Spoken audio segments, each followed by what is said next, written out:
नमस्कार दोस्तों, कैसे आप सभी। तो मैं आज आपके लिए लेकर एक नई वीडियो जिसमें हम बात करने वाले हैं कौशल रोजगार निगम योजना के बारे में। कौशल रोजगार निगम योजना पोर्टल पर अभी 5000 के करीब PGT teachers and TG teachers की वैकेंट जॉब की भर्ती निकली है। तो आज की वीडियो में बात करेंगे कि जो फ्रेशर युवा है वह किस प्रकार से कौशल रोजगार पोर्टल पर पीजीटी या टीजी टीचर के लिए किस प्रकार से ऑनलाइन आवेदन कर सकते हैं। तो इसके लिए सबसे पहले आपको अपने मोबाइल फोन या लैपटॉप पर कोई भी ब्राउजर ओपन करके यहाँ पे आपने साइट विजिट करनी है hkernel.itharyana.gov.in। उसके बाद आपके सामने इस तरह जो इंटरफेस है वह ओपन होगा। तो यहाँ पे आपको कई तरह के जो ऑप्शन है वह यहाँ पे मिलेंगे, जैसे होम है, अबाउट है, रजिस्ट्रेशन है, department login, candidate login, feedback, job advertisement, grievance. तो यहाँ पे आपको जो जॉब एडवर्टाइजमेंट का यहाँ पे ऑप्शन दिखाई दे रहा है, इस पर आपने यहाँ पे क्लिक करना है। उसके बाद यहाँ पे आपको जो वैकेंट जॉब है वह मिलेगी। जो अभी वैकेंट जॉब यहाँ पे आई है वह सारी वैकेंट जॉब आपको यहाँ पे दिखाई देगी। यहाँ पे आपने सबसे पहले जो यहाँ पे एक नोट दिया गया है वह नोट आपने यहाँ पे एक बार पढ़ लेना है। तो यहाँ पे देख सकते हैं, kindly note registration for only those candidate who had earlier not worked with Haryana government. यानी तो यहाँ से आपको एक बात कंफर्म हो जाती है कि यह जो वैकेंट जॉब निकली है यह सिर्फ फ्रेशर युवा के लिए है। यानी जो फ्रेशर युवा है वह इन भर्तियों के लिए ऑनलाइन आवेदन कर सकते हैं। इसके लिए आपको कोई भी एक्सपीरियंस आदि की जरूरत नहीं है, लेकिन इसमें जो पोस्टें हैं उनके लिए अलग अलग यहाँ पे क्वालिफिकेशन मांगी गई है। तो इसके बारे में हम इसमें बात कर लेते हैं। तो यहाँ पे सबसे पहले जो है पीजीटी बायोलॉजी, यानी यहाँ पे अलग अलग जो पीजीटी टीचर्स हैं उनके अलग अलग सब्जेक्ट वाइज यहाँ पे अलग अलग जो पोस्टें हैं वह दी गई है। जैसे पीजीटी बायोलॉजी है, पीजीटी कॉमर्स है, पीजीटी इकोनॉमिक्स है, यानी अलग अलग यहाँ पे जो पोस्टें हैं वह दी गई है। तो सबसे पहले यहाँ पे हम देखते हैं पीजीटी बायोलॉजी के बारे में। तो यहाँ पे जो क्वालिफिकेशन है तो यहाँ पे देखिए MSc zoology, botany, bioscience, biochemistry, यानी इनमें से कोई भी आपके पास जो डिग्री है वह होनी चाहिए। और यह जो डिग्री है इसमें आपके जो परसेंटेज है वह 50% से अधिक अंक इसमें होने चाहिए। और इसके साथ साथ आपके इसमें जो बीएड है वह भी की होनी चाहिए, यानी इसमें बीएड भी मैंडेटरी है, बीएड भी इसमें आपकी होनी चाहिए। और इसके साथ साथ इसमें दे रखा है मैट्रिक विद हिंदी संस्कृत और +2 BA MA with certificate of having qualified Haryana teacher eligibility test, state school teachers eligibility test state. यानी इसके साथ साथ जो आपकी 10वीं और 12वीं की जो पढ़ाई है, BA MA की जो आपकी पढ़ाई है वह हिंदी या इंग्लिश सब्जेक्ट में से एक कोई सब्जेक्ट इसमें होना चाहिए। और इसके साथ साथ आपके पास स्टेट का उत्तीर्ण किया हुआ जो प्रमाण पत्र है वह भी आपके पास होना चाहिए। यानी इसके लिए जो स्टेट का जो टेस्ट है वह भी इसमें क्लियर होना चाहिए। तो आपके पास यह क्वालिफिकेशन है तो आप समय इसके लिए ऑनलाइन आवेदन कर सकते हैं। तो यहाँ पे इसकी जो लास्ट डेट है वह आपको यहाँ पे दिखाई दे रही होगी, जो 6 नवंबर 2022 इसकी जो लास्ट डेट है। इससे पहले आप इस भर्ती के लिए ऑनलाइन आवेदन कर सकते हैं। तो इसके लिए ऑनलाइन आवेदन करने के लिए यहाँ पे आपको अप्लाई का ऑप्शन मिलेगा, इस पर आपने यहाँ पे क्लिक करना है। इसके बाद आगे है एंटर योर फैमिली आईडी। यहाँ पे आपकी जो फैमिली आईडी का नंबर है वह आपने यहाँ पे फिल करना है। और उसके बाद डिस्प्ले मेंबर, यानी आप जिस मेंबर का फॉर्म फिल कर रहे हो उसका नाम आपने यहाँ पे सिलेक्ट कर लेना है। और उसके बाद गेट वेरिफिकेशन OTP। तो यहाँ पे जो मोबाइल नंबर आपने फैमिली आईडी के अंदर दिया है उस पर 4 अंकों का OTP चला गया है, वह OTP आपने यहाँ पे फिल करना है। और उसके बाद वेरीफाई OTP। उसके बाद यहाँ पे आपको इस तरह का जो इंटरफेस मिलेगा, यहाँ पे स्टेप 1, स्टेप 2, स्टेप 3, स्टेप 4 यहाँ पे दिए गए हैं यह फॉर्म फिल करने के लिए। तो यहाँ पे सबसे पहले स्टेप 1 के अंदर है मेंबर डिटेल। तो यहाँ पे आप जब इसको स्क्रॉल डाउन करोगे तो यहाँ पे आप देख सकते हैं कि जो आपकी फैमिली आईडी के अंदर डाटा दिया था वह डाटा यहाँ पे शो हो गया है। यानी जो भी आपकी फैमिली आईडी के अंदर जो डाटा था वह सारा यहाँ पे ऑटोमेटिक उठा लिया गया है। तो यहाँ पे आपने कोई भी चीज यहाँ पे फिलअप नहीं करनी है। तो अगर यहाँ पे कोई आपको खाली ऑप्शन मिलता है तो यहाँ पे फिल कर सकते हो। उसके बाद आपने यहाँ पे जो नीचे दिया गया है कंफर्म, इस पे आपने क्लिक करना है। तो यहाँ पे देखिए, congratulations, you have successfully logged in your mobile number registered with परिवार पहचान पत्र, will you user name for login. यानी इस पोस्ट के लिए अप्लाई करने के लिए आपकी जो लॉगिन आईडी है वह रजिस्टर्ड हो गई है। तो यहाँ पे आपने ओके करना है। तो उसके बाद यहाँ पे आपने दोबारा से जो लॉगिन बटन दिया है इस पे आपने क्लिक करना है। और यहाँ पे आपने जो मोबाइल नंबर आपका फैमिली आईडी के अंदर दर्ज था वह नंबर आपने यहाँ पे फिल कर देना है। और उसके बाद नीचे कैप्चा और उसके बाद लॉगिन।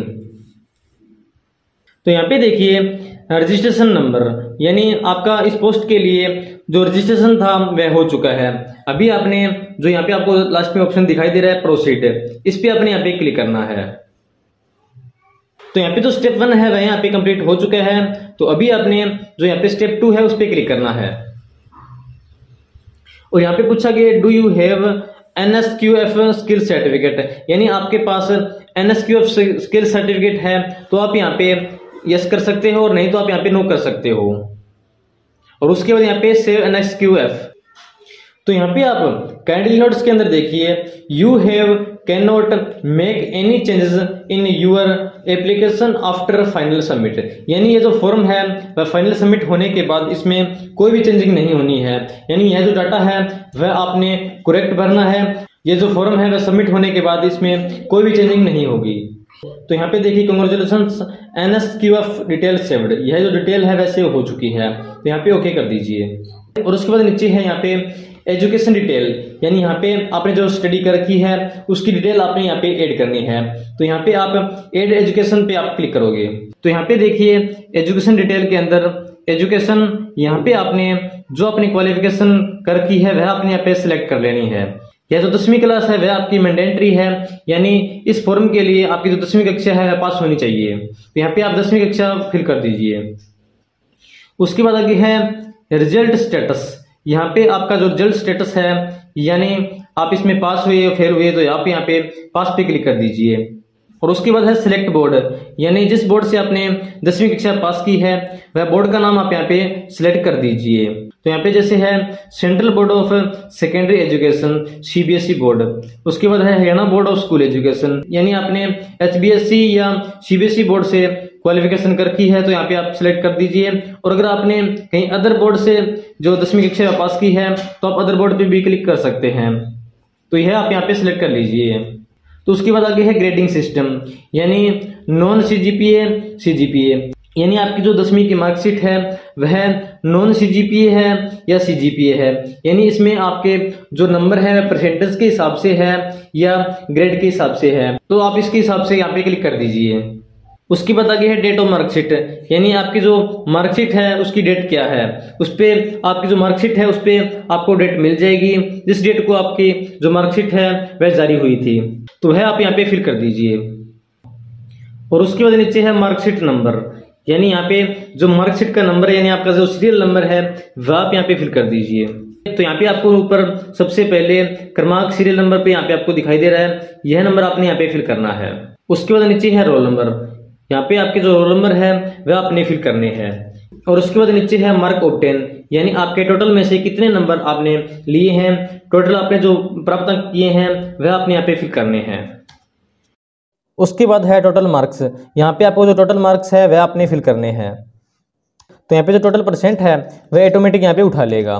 उसके बाद है अपलोड क्लास 10th सर्टिफिकेट, यहाँ पे आपको जो 10th क्लास का सर्टिफिकेट है वह अपलोड करना है।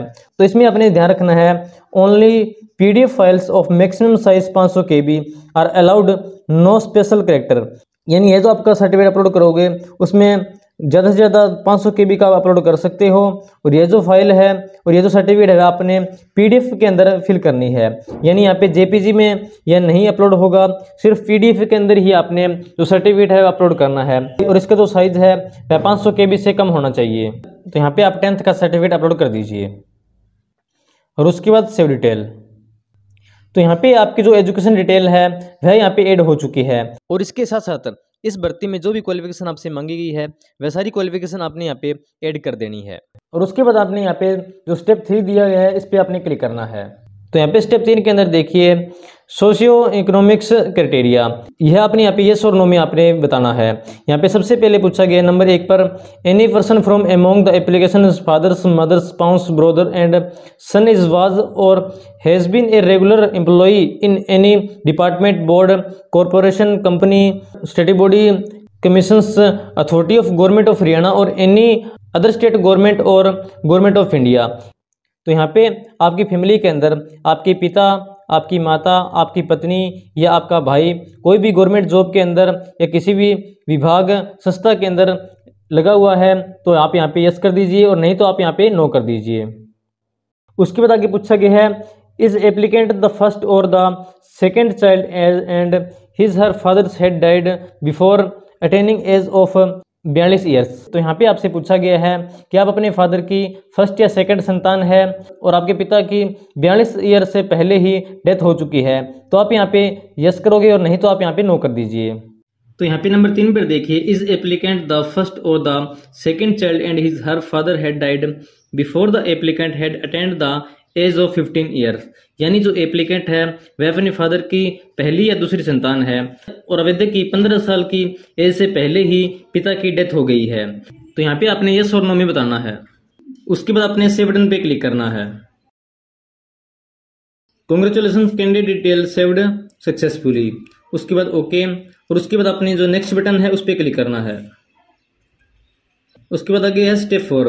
तो स्टेप 4 के अंदर यहाँ से पूछा गया do you have relevant experience. अगर आपके कोई पास कोई एक्सपीरियंस है तो आप यस कर दीजिए, अगर आपके पास कोई एक्सपीरियंस नहीं है तो आप नो भी कर सकते हैं। उसके बाद नीचे जो डिक्लेरेशन दी गई है इसे आपने एक बार पढ़ लेना है और यहाँ जो खाली बॉक्स आपको दिखाई दे रहा है उस पर क्लिक कर देना है और उसके बाद फाइनल सबमिट। तो यहाँ पे अलर्ट के अंदर देखिए complete step 4 you payment not received yet, kindly do registration payment. यानी इस फॉर्म के लिए आपको पेमेंट पे करनी होगी। तो यहाँ पे आपने ओके करके जो नीचे लिखा है मेक पेमेंट इस पे आपने क्लिक करना है और उसके बाद यहाँ पे हरियाणा कौशल रोजगार निगम लिमिटेड क्या नाम से यहाँ पे जो आपको टोटल अमाउंट 230 रुपए की यहाँ पे आपने फीस पे करनी है। तो यहाँ पे सबसे पहले आपने बिलिंग इन्फॉर्मेशन के अंदर सबसे पहले बिलिंग नेम यानी यहाँ पे आपका जो नाम है वह आपने फिल करना है। उसके बाद एड्रेस, यहाँ पे आपका जो पूरा एड्रेस है वह आपने फिल करना है और उसके बाद जिप कोड यानी यहाँ पे आपका जो पिन कोड नंबर है वह आप यहाँ पे फिल कर दीजिए। उसके बाद सिटी, यहाँ पे आपका शहर का नाम फिल कर दीजिए और उसके बाद नीचे मांगा गया मोबाइल नंबर, यहाँ पे आपका जो मोबाइल नंबर है फिल कर दीजिए और उसके बाद ईमेल आईडी।